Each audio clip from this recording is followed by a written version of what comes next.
अगर नौकरी करनी है ना तो चाकरों की करने की जरूरत नहीं है, सरदारों की करें, जिनसे कल को कुछ ना कुछ आपको मिले। हमारा मकसूद ये है कि हम अगर नौकरी ही करनी है, अगर नौकरी ही करनी है तो सर चाकरों की मत करो, सरदारों की कस्टमर को डील करें, वो जैसा चाहे हम वैसा करेंगे। अगर वो कहता है कि मुझे अडल्ट मुर्गा चाहिए, दे दो जी।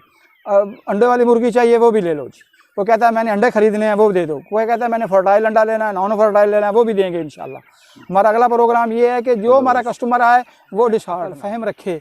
तो 1 एकड़ ज़मीन उससे आदमी साल में 1 करोड़ रुपया भी कमा सकता है। जबरदस्त। बाहर जाने के, बाहर मुल्कों में बाहर जाकर नौकरियां करना, बाहर लोगों की खिदमत करना, गैर मुस्लिम की करना, उसका कोई मकसद नहीं है।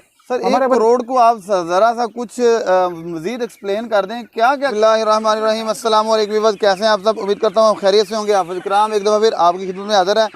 व्यूअर्स, आपने इससे पहले सुना होगा कि मुर्गियों के लिए हमने जी शेड बनाया है, या हमने एक कमरा मुंतखब किया है, या एक खुड्डा मुंतखब किया है। एक बंदे का शौक, मोहब्बत, उसके पैशन से, उसको बर्ड से इस हद तक है कि उसने पूरे का पूरा बाग ता हद नज़र, जैसे आप देख रहे हैं ता हद नज़र ही बर्ड नज़र आ रहा है, और इस बाग की दीवार तक ही आपको बर्ड नज़र आ रहा है और बाग है। और ये सारे का सारा बाग इन मुर्गियों की मलकियत बना दिया हाई साहब ने।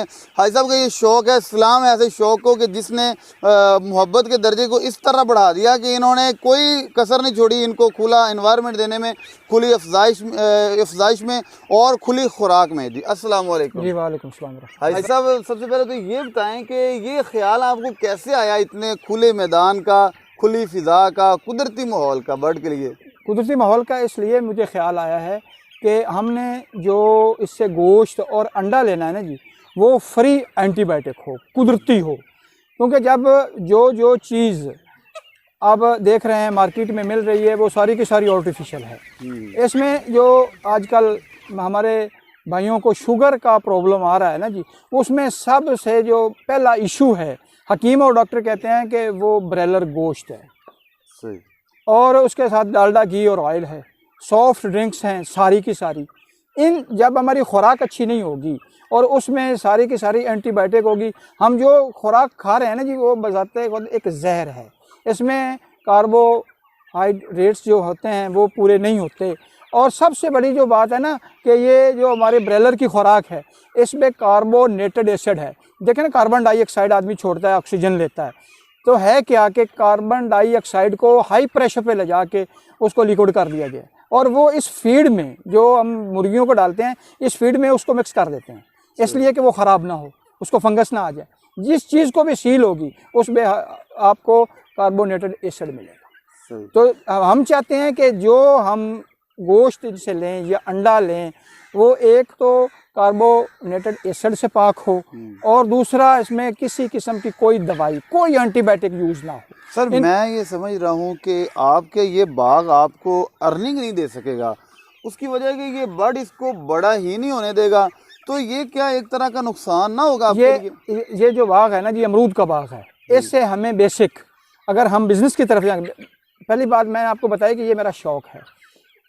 शौक़ से आप बिज़नेस को नहीं मिक्स कर सकते। शौक़ अपनी जगह, बिज़नेस अपनी जगह, पैसा और बड़े तरीक़ों से आता है जी। ठीक। तो दूसरी बात ये है कि जब हम इसको बाग में इसको छोड़ेंगे तो हमें इससे फीड 50% से भी ज़्यादा बचत देगी। और इस अमरूद, जो ये अमरूद खाएगा वो इसको डायरेक्ट ताकत देगा। इसे नीचे हमने जिसके लूसन लगाया है, नीचे भी इसको खुराक मिलेगी, अमरूद में भी इसको खुराक मिलेगी, और हम इसको जो फीड दे रहे हैं ना वो ऑर्गेनिक फीड दे रहे हैं। इससे हमारा मकसूद ये है कि हमें ऑर्गेनिक एग मिले और ऑर्गेनिक ही फीड मिले। ये बाग कितने एकड़ है, इसमें बर्ड कितना छोड़ा हुआ है? ये हमारा 5 एकड़ बाग है जी अमरूद का।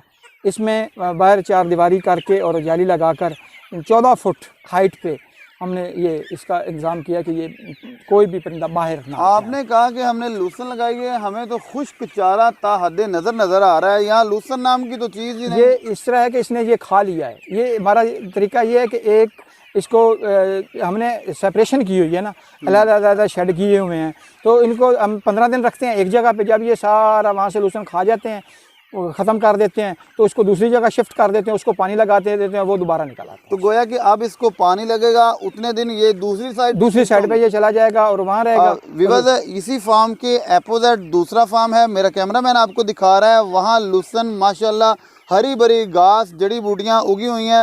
ये कल का नाश्ता इनका इस बर्ड का उस फार्म में होगा। भाई साहब बड़ा मेरा दिल खुश हुआ इस फार्मिंग को देख के। अब ये बताएं कि ये बर्ड कितनी एज का है और कब तक इनसे अंडा स्टार्ट होगा, जब जो आपके लिए एक बिजनेस ये जो का आप सेटअप शुरू होगा? जी जो जो ये आप बर्ड देख रहे हैं, ये इसकी उम्र है 70-75 दिन की, और ये इंशाल्लाह 5 महीने 5.5 महीने की उम्र में ये हम इसको वैसे भी अभी इसको और 15-20 दिन के बाद हम इसको अलग-अलग कर देंगे। जो इसका नर है वो अलग हो जाएगा, जो इसकी मादा है वो अलग हो जाएगी, और जो मुर्गी है वो इंशाल्लाह 5.5 से 6 महीने पर ये अंडे पर आ जाएगी। फ्री रेंज में जितने फ़वाद होते हैं उतने ही नुकसानात होते हैं। यहाँ जंगली जानवरों का, दरिंदों का, सांपों का और दीगर ऐसे काटने वाले जानवरों का भी सामना होता होगा इनको। तो रात के टाइम इनके लिए क्या सिस्टम है? और एग लेइंग अगर ये इसी एरिया में करेंगे तो वो दूसरे बर्ड ख़राब कर सकते हैं, जंगली जानवर ख़राब कर सकते हैं। ऐसे में आपके हिफाजती इक़दामात क्या होते हैं? जो हमने जाली लगाई है ना जी, वो 1 इंच मुरब्बा की है, उसमें से अंदर सांप का जाना मुमकिन नहीं है। सांप अंदर नहीं जा सकता। कोई मतलब जाली को इस अंदाज से लगाया, उसके ऊपर तार लगाई है, उसमें करंट छोड़ा है कि उसमें से कोई भी बिल्ला, कोई कुत्ता, कोई गीदड़, कोई मतलब जंगली दरिंदा जो है ना वो इसके अंदर नहीं आ सकता। सांप जो जिधर से हम पानी लगाते हैं उधर भी हमने जाली लगाई है कि कोई भी जो मुजी जानवर है वो अंदर इनके पास ना आए। और ऊपर से अटैक करने वाले जो बर्ड्स हैं, जो शिकारी जानवर हैं, उनके लिए और रात के इनके रहने के लिए क्या इंतजाम है? जो दिन है ना जी, उसके लिए जो ज़्यादा से ज़्यादा नुकसान करता है कौवा करता है जी, उसमें अंडा ख़राब करना होता है। उसके लिए एक बंदूक काफ़ी है। बंदूक सिर्फ रख दें तो वो उसकी जितनी देर नज़र उस पर जाती रहेगी बिल्कुल वो अटैक नहीं करता। और रात को भी गनमैच होता है, वो भी इनका रात को भी ख्याल करता है। और रात को ये बर्ड सोने के लिए अलग सिस्टम भी मौजूद है? कोई केज मौजूद है यहाँ के? अपनी मर्जी से जहाँ मर्जी बिस्तर लगाएं सो जाएं? नहीं, इसके साथ हमने अलग दीवारों के साथ हमने इनके लिए खुडे दिए हुए हैं जी, तो वो केज टाइप हैं। जो ये मुर्गी अंडा देगी वो भी उन खुडों में देगी, उन केजों में देगी। छोटे छोटे हमने 1.5 बाई 1.5 के हमने केज बनाए हुए हैं, उधर भी जा सकती है। जब बारिश मौसम ख़राब होता है, आंधी तूफान आता है, तो वो उन केजों में चली जाए। और इनसे नेक्स्ट आपका प्लान क्या है? अंडा लेने के बाद अंडा सेल करने का है या इसको इस मुर्गी को सेल करने का है? ऑर्गेनिक सोर्सेज के वाले से क्या आपके जहन में? हमारा प्रोग्राम ये है कि हम अपने कस्टमर को डील करें, वो जैसा चाहे हम वैसा करेंगे। अगर वो कहता है कि मुझे अडल्ट मुर्गा चाहिए, दे दो जी। अंडे वाली मुर्गी चाहिए, वो भी ले लो जी। वो कहता है मैंने अंडे खरीदने हैं, वो दे दो। कोई कहता है मैंने फर्टाइल अंडा लेना है, नॉन फर्टाइल लेना है, वो भी देंगे इंशाल्लाह। हमारा अगला प्रोग्राम ये है कि जो हमारा कस्टमर आए वो डिसहार्ट ना हो। ज़बरदस्त, बहुत शुक्रिया विवज़। भाई साहब से हमने गुफ्तगू की और मेरा दिल चाहता है कि लंबी से लंबी गुफ्तगू हो, क्योंकि हमारे बहुत से भाई कहते हैं कि आपके इंटरव्यूज़ अच्छे होते हैं। बहुत शुक्रिया उन भाइयों का, हमें चाहने वाले, हमें बर्दाश्त करने वाले, हमें सुनने वाले। और हाई साहब का बहुत शुक्रिया कि इन्होंने अपने बड़े ही मसरूफ़ तरीन टाइम में धूप में खड़ा हो के हमें टाइम दिया, ताकि हम अपने ये इंटरव्यू हम अंदर दफ्तर में कर सकते थे कहीं बैठ के। हमने ये सेटअप दिखाना हमारे उन ओवरसीज़ भाइयों को जो बाहर बैठे हैं, बाहर बैठ के वो सोचते हैं पाकिस्तान में कौन सा बिज़नेस करें।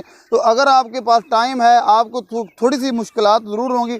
पाकिस्तान वो मुल्क है, आप हर तरह का बिज़नेस कर सकते हैं। अगर आप दिल लगा के यहाँ बिज़नेस करेंगे तो मैं यकीन से कहता हूँ आपको बाहर जाने की ज़रूरत नहीं पड़ेगी। क्यों भाई साहब? इंशाल्लाह जी। भाई साहब आप हमारे व्यूअर्स को बर्ड के, पोल्ट्री के बिज़नेस के हवाले से कुछ टिप्स दें, फिर उसके बाद हम अपनी वीडियो को इख्तिताम करते हैं। मोहतरम, मैं तो ये कहता हूँ कि अगर आदमी जहन अकल फ़हम रखे तो 1 एकड़ ज़मीन उससे आदमी एक साल में 1 करोड़ रुपया भी कमा सकता है। ज़बरदस्त। बाहर जाने के, बाहर मुल्कों में जा, बाहर जाकर नौकरियां करना, बाहर लोगों की खिदमत करना, गैर मुस्लिम की करना, उसका कोई मकसद नहीं है। सर, 1 करोड़ को आप ज़रा सा कुछ मज़ीद एक्सप्लेन कर दें, क्या क्या कर सकता है? इस तरह है जी कि हमने ये जो बाग लगाया है ना, इस बाग का मकसूद सिर्फ मुर्गी पालना मकसूद नहीं है। यहाँ से हमें 2-3 चीज़ें मिलेंगी ना। एक तो हमें गोश्त मिलेगा, इसका अंडा मिलेगा, और दूसरा ये है कि हमें इससे फल मिलेगा। फल के साथ साथ अगला हमारा जो प्रोग्राम है इंशाल्लाह वो ये है कि हम इसके साथ महंगा बर्ड लाएंगे। अगर नौकरी करनी है ना तो चाकरों की करने की ज़रूरत नहीं है, सरदारों की करें, जिनसे कल को कुछ ना कुछ आपको मिले। हमारा मकसूद ये है कि हम अगर नौकरी ही करनी है तो सर चाकरों की मत करो, सरदारों की करो, उनसे कुछ ना कुछ मिल जाएगा। ये तो गालिबन तारक जमील साहब का एक जुमला आपने कहा है। हमारा मकसद ये है कि इस मुर्गी से अगला हमारा प्रोग्राम है कि हम यहाँ मोर रखेंगे, फीजेंट रखेंगे, कबूतर जो है वो फैंसी रखेंगे, तोते, हम मकाओ तक मेरा ज़हन है कि मकाओ रखेंगे। जबरदस्त माशाल्लाह। वो और लाख 1.5 लाख का जो पेड़ है ना, उसका जो बेसिक रेट है ना जी, जो आपको प्योर स्विट्जरलैंड का है वो आपको 8 लाख में पेड़ मिलेगा, जो ब्रीडर है। सही। तो हमारा ये मकसूद है कि हम जो परिंदा रखें वो फ़ौरन रखें और हम अच्छे तरीके से अपने ग्राहक को डील करें। जो हमारा ग्राहक मार्केट में जाता है, मार्केट में जाके 1 रुपये वाली चीज़ 10 रुपये में ख़रीदता है, हम ये चाह रहे हैं कि हम 1 रुपये वाली चीज़ 2 रुपये में दें। सर बहुत शुक्रिया, आपने हमें अपना कीमती टाइम दिया। अल्लाह आपका शौक़ सलामत रखे और अल्लाह की मखलूक से आपकी मोहब्बत ताहयात ज़िंदा रहे और ये मखलूक दुआ दे और आपके लिए वो ज़रिया नजात बने। जिसके साथ ही हमारी आज की वीडियो अपने अख्ताम को पहुँचती है। दिल नहीं चाहता था बात को ख़त्म करने का, लेकिन फिर भी इल्तमास है हमारे चैनल को सब्सक्राइब कीजिए, बेल के आइकन को प्रेस कीजिए, अपनी राय कमेंट बॉक्स में ज़रूर दीजिए और हमें अगली वीडियो तक के लिए इजाज़त दीजिए। अल्लाह ने के बाद।